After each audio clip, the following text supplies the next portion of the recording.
Bien, habíamos dicho que hay que alentar la democracia y la ciudadanía votando, decidiendo, tomando decisiones, ¿no? Decíamos que no bastan los libros. Estamos en el punto 3.2, democracia y ciudadanía, ¿no? Es decir, no bastan los libros, interiorizar esquemas de percepción y de valorización, ¿sí? Hay que internalizar esquemas de percepción y de valorización, darle sentido a la vida. Por eso habla de esquemas de percepción y de valorización, ¿no?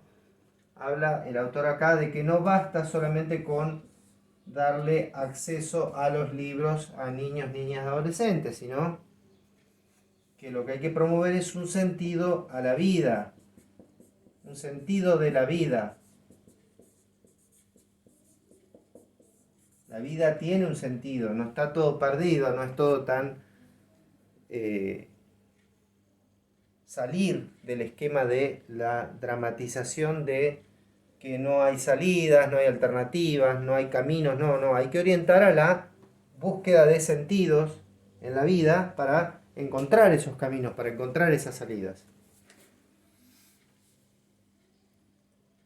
Entonces, en esto llega el autor a la idea de que el conocimiento no debiera o no debería estar mediado por el dinero, el poder político o la pertenencia a determinada clase, ¿sí? Es decir, el conocimiento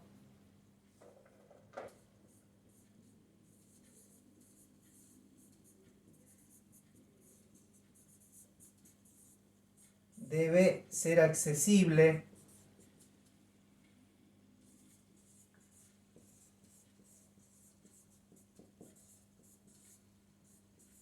para todos, más allá de el segmento social o de la condición económica en la cual esté ese niño, esa niña o adolescente.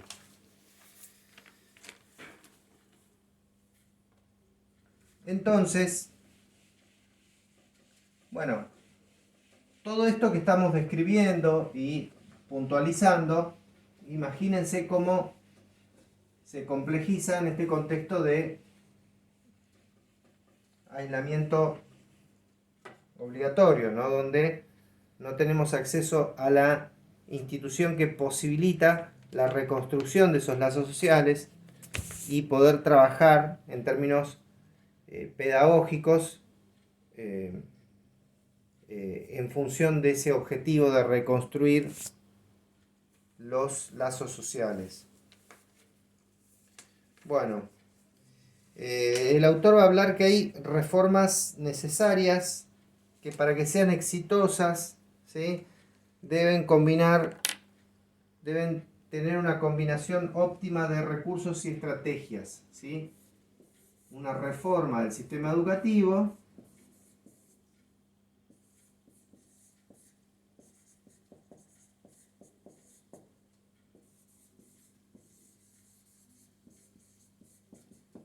a ver, y acá el autor habla de reforma del sistema educativo porque justamente este texto se termina de escribir en el año 2006, que fue el año en donde se terminó de configurar lo que fue la Ley Nacional de Educación, ¿sí? En donde el autor ha tenido cierta participación eh, en materia asesorativa en ese texto, pero bueno, la Ley Nacional de Educación es como la última ley de una serie de leyes que, por ejemplo, la Ley de Financiamiento Educativo, la Ley del Salario Docente, bueno, en fin, un conjunto de leyes, 4 o 5 leyes que terminan finalizando con la reforma de la Ley Federal de Educación para pasar a una Ley Nacional de Educación, ¿sí? Entonces, por eso está haciendo alusión a una reforma necesaria. Esa reforma necesaria va a ser exitosa, dice Fanfani, si se combinan adecuadamente o de forma óptima recursos ¿no? Recursos y estrategias. Cuando habla de recursos económicos y humanos, y cuando habla de estrategias, habla de planificación pública estatal, ¿sí? Es decir, si podemos, es decir, de un planeamiento estratégico de esa reforma. Tiene que estar planificada esa reforma. Esto nos va a permitir abordar a comportamientos virtuosos que van a fortalecer nuestras intervenciones políticas en el sistema educativo, va a decir el autor, ¿no? Bueno, fíjense que Fanfani, a la hora de pensar estas reformas en el sistema educativo o estas intervenciones políticas para transformar esta realidad del sistema educativo, que no es solo una realidad del sistema educativo, sino que la escuela está inserta en un contexto social y económico determinado. Entonces, ¿qué pasa? Ahí existe una división política muy fuerte o muy evidente en cuanto a las percepciones o a las concepciones que hay con respecto a la escuela y a qué es la escuela en la sociedad, qué representa la escuela en la sociedad. Y el autor dice que de antemano tenemos una división política, ¿sí?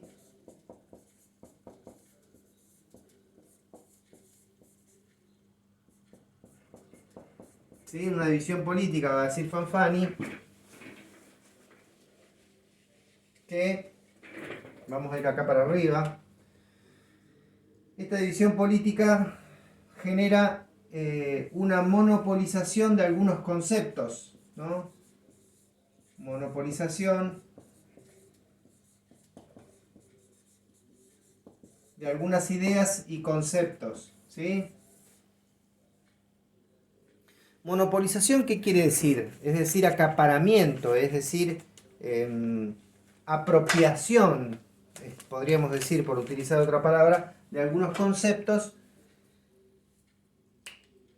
Y por ejemplo, tenemos que la idea de justicia, va a decir el autor, ¿sí? Es apropiado por los progresistas, ¿sí? Por los progresistas o el progresismo. Y la idea de calidad, excelencia y eficacia, ¿sí?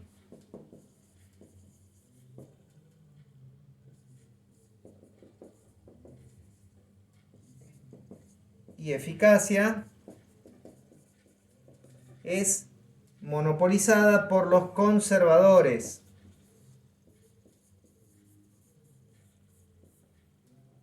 Ahora bien, ¿qué dice Fanfani al respecto de esto? Esto va a decir esta monopolización producto de la división política, que es la misma que está fuera de la escuela, ¿no? Estamos acá, división política.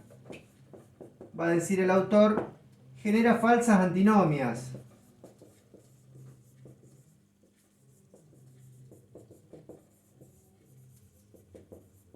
Es decir, ningún sector, por más progresista o conservador que sea, ¿sí?, puede apropiarse de conceptos viables para la reestructuración y la reconfiguración del sistema educativo y de la escuela.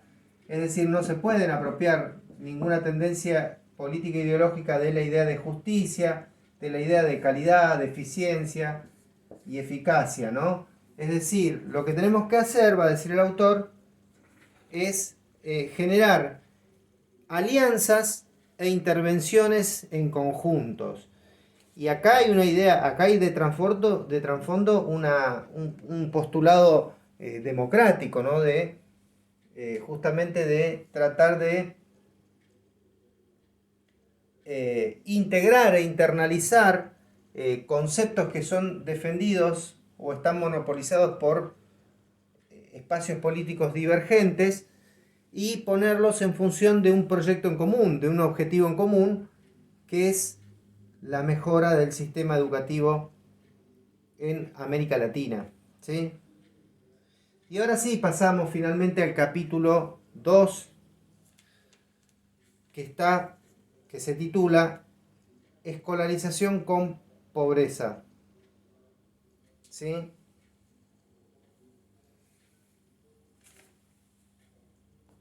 Bueno, sigamos.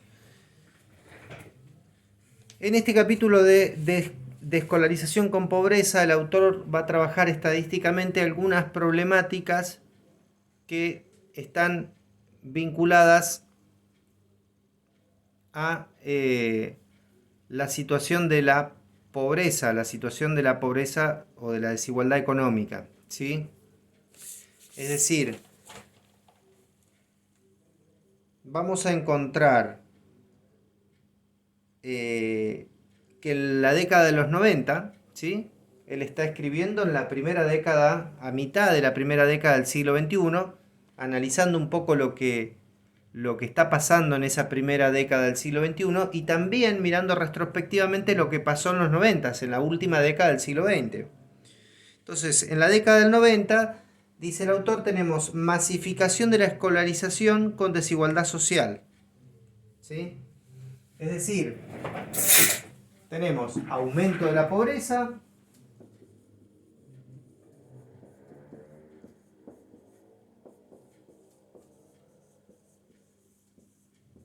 y la desigualdad.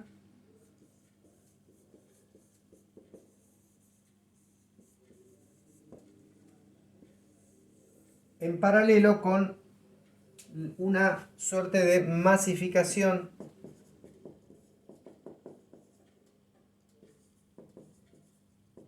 de la escolarización. Es decir, en la misma medida en que crecía la desigualdad económica, crecía la pobreza, las diferencias sociales según los ingresos, aumenta masivamente el cupo o el ingreso de niños y adolescentes al sistema educativo. Esto que por un lado podría ser entendido como positivo, por otro lado también tiene su contracara. Es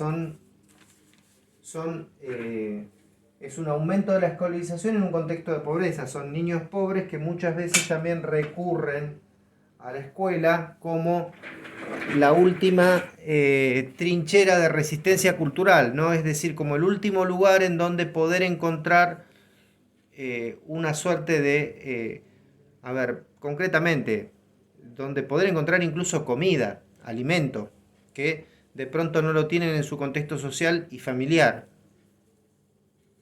Entonces, y esto ya lo hemos analizado, seguramente ustedes lo habrán visto en otras materias o en otros textos. Esto fue un fenómeno muy fuerte a fines del siglo XX, que la escuela se va a convertir en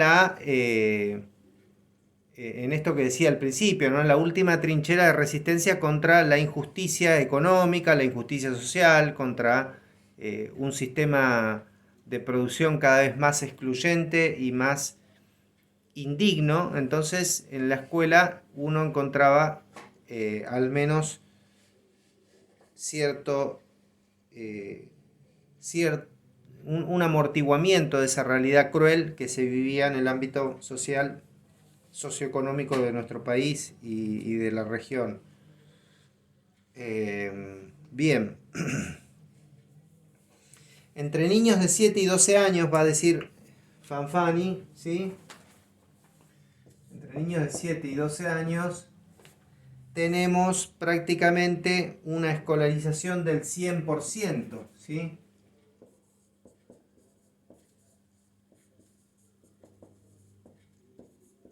Ahora, ¿cuál es el problema de esto que podría ser algo positivo? Es que estaba asociado también esta alta tasa de escolarización entre niños de 7 y 12 años a una repitencia de larga permanencia, ¿sí?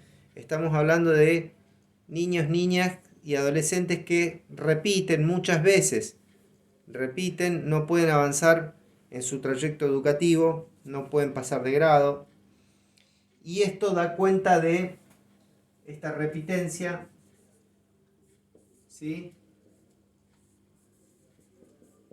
da cuenta de el fracaso del sistema.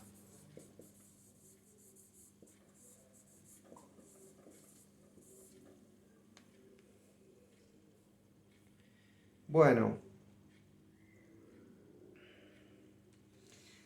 pero también otro tema que tenemos y que fue muy discutido y analizado cuando se hizo la última reforma educativa, es que en aquellos hogares donde tenemos padres con pocos años de escolarización, esta realidad cultural de padres con pocos años de escolarización, por las razones que fueren, que siempre por lo general tienen un profundo contenido socioeconómico, esos pocos años de escolarización, condicionan el temprano ingreso de los niños a la escuela. ¿Sí? Entonces, de vuelta, ¿no? Fíjense de qué forma compleja está, o no sé si compleja la palabra, digo, de qué forma está profundamente vinculada esa realidad social y económica con el acceso a la educación. Y donde tenemos niños en familias que los padres no tienen muchos años de escolarización, esos niños van a tener problemas.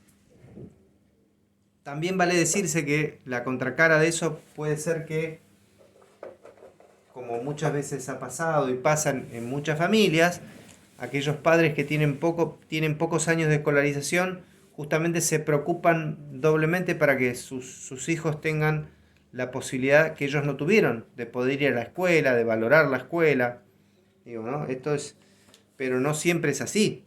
Digo, esto sería lo ideal, lo lógico, ¿no? Que los padres que no han tenido la posibilidad de educarse correctamente o de haber continuado su trayecto educativo, no siempre tienen esta actitud y esta entereza para poder transmitirle a sus hijos esta necesidad de que sí puedan ser parte de una trayectoria educativa importante. Bueno, entonces,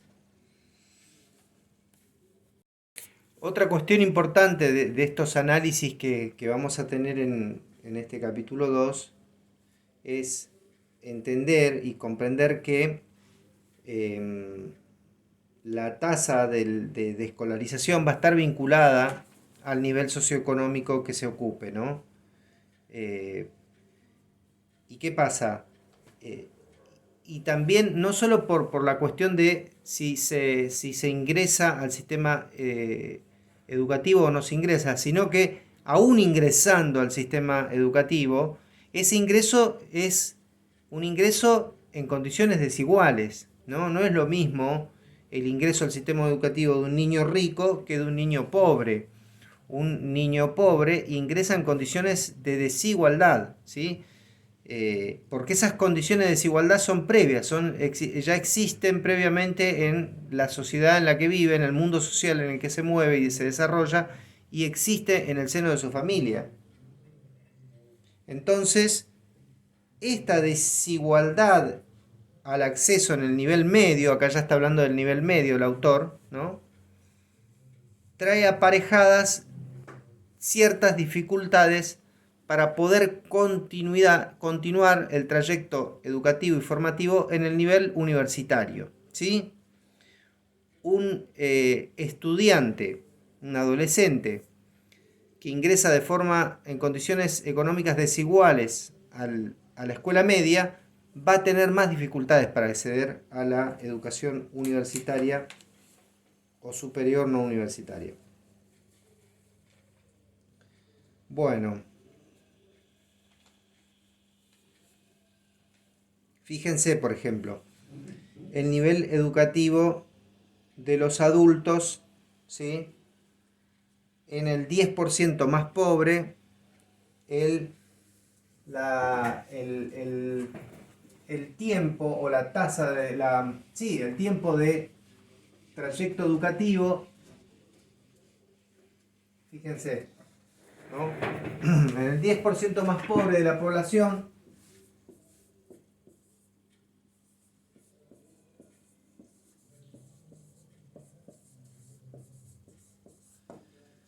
el promedio de escolarización es de 3,1 años de permanencia en el sistema escolar, ¿sí? 3,1 años en el 10% de la... Es decir, si tomamos del 10% de la población más pobre el promedio, ¿no?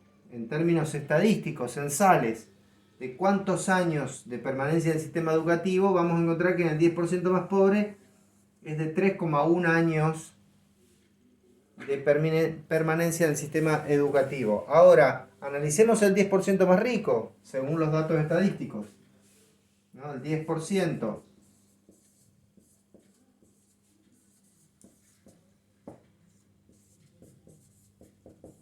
¿Sí? La permanencia en el sistema educativo asciende a 11,4 años. ¿Sí?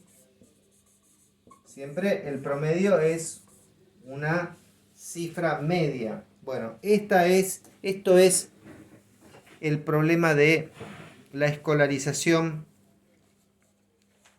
con pobreza, y así repercute la desigualdad socioeconómica en el ingreso o la permanencia del sistema educativo. Bien, sigamos. Ahora vamos a ver algunas condiciones sociales del aprendizaje, ¿no? Fíjense este número, ¿no? Es impactante. La desigual permanencia o el promedio de permanencia en el sistema educativo. Vamos a ver ahora qué pasa con el tema del crecimiento económico, ¿sí? Y la concentración de la riqueza. Porque, a ver, que un país crezca económicamente y en términos generales, macroeconómicos, como dicen los economistas, es positivo, ¿no? Porque vos decís, el país creció 5%. Ajá, buenísimo, perfecto. ¿Y cómo se distribuyó ese crecimiento? Que eso es lo que realmente importa. Porque crecer los países sí pueden crecer o pueden no crecer. Ahora, el tema es la riqueza que se genera, cómo se distribuye. ¿Se distribuye de forma equitativa o no? ¿No? Entonces, ¿qué pasa? Cuando analizamos el tema del crecimiento económico,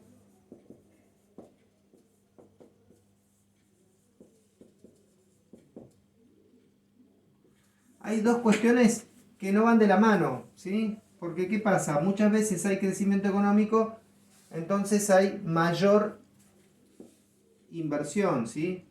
Más inversión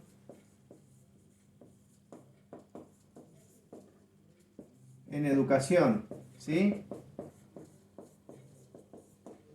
¿Esto es positivo? Sí, claro que es positivo. Perfecto.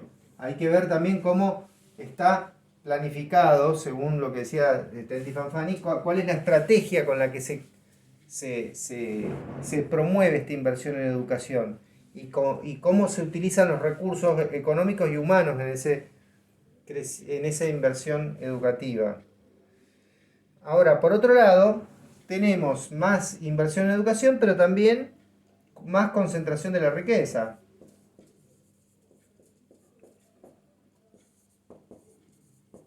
Vamos a poner riqueza acá con un signo peso, ¿sí? Es decir, entonces esta mayor concentración de la riqueza, lo que es igual a una desigual distribución de la misma, va a generar pobrezas en las familias que va a limitar las posibilidades del aprendizaje. Al estar desigualmente distribuida la riqueza y al estar cada vez más concentradas en un pequeño número de personas, lo que tenemos es una pobreza generalizada en la mayor parte de las familias que limita seriamente las oportunidades del aprendizaje por todo lo que hemos estado viendo aquí. Entonces, va a decir, esto le va a llevar a decir a Fanfani que el enriquecimiento de la oferta por una mejor inversión en educación